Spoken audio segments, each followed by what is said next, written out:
My mother brought me very close to God. This is something that really affects me because she taught me Islam. She didn't accept Islam. My father, while he was sick, the one that didn't believe in anything. And about 6 months before he died, he took Shahada.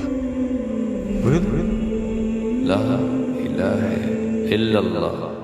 I was Catholic, raised Catholic, went to school all my life. They had an ecumenical council in Rome, and they changed everything in the church. The nuns were not covered anymore. They could uncover and show their hair and dress shorter. The priests did not have to wear their robes that they wore. And to me, that was a big shock in my life.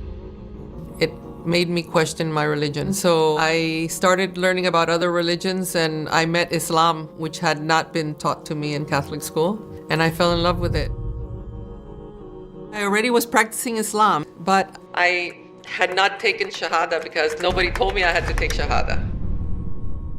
So I had to move the night my mother passed away. I told my husband that it wasn't fair for him to have to live with this burden in his life. That if he wanted to, I needed to take care of my father, and I didn't know how long he was going to live. So I told him, if you want to divorce me, you can. Go have your life and then come back if you want when I'm finished. He went into coma for about 4 hours, and then I prayed with him again, and I told him, Dad, it's okay, let go. Allah wants you now. Go with him, You have been forgiven of your sins, inshallah. Once my father passed away, I went back home. My husband had been waiting for me, and I was very appreciative of him to wait for me. Assalamu alaikum, Sister Roraima, Kaanar. Thank you so much for accepting our invitation as Eternal Passenger. We are very happy to have you with us. I want to start with, who is Roraima, Kaanar? Can you tell us briefly about your life? Thank you for inviting me. I'm very happy to be here.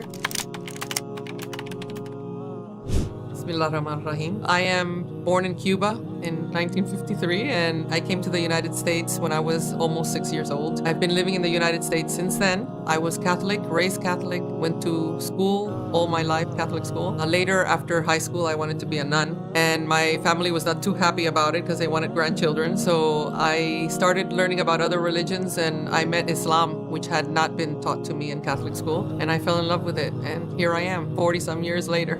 How was your life in regards to faith?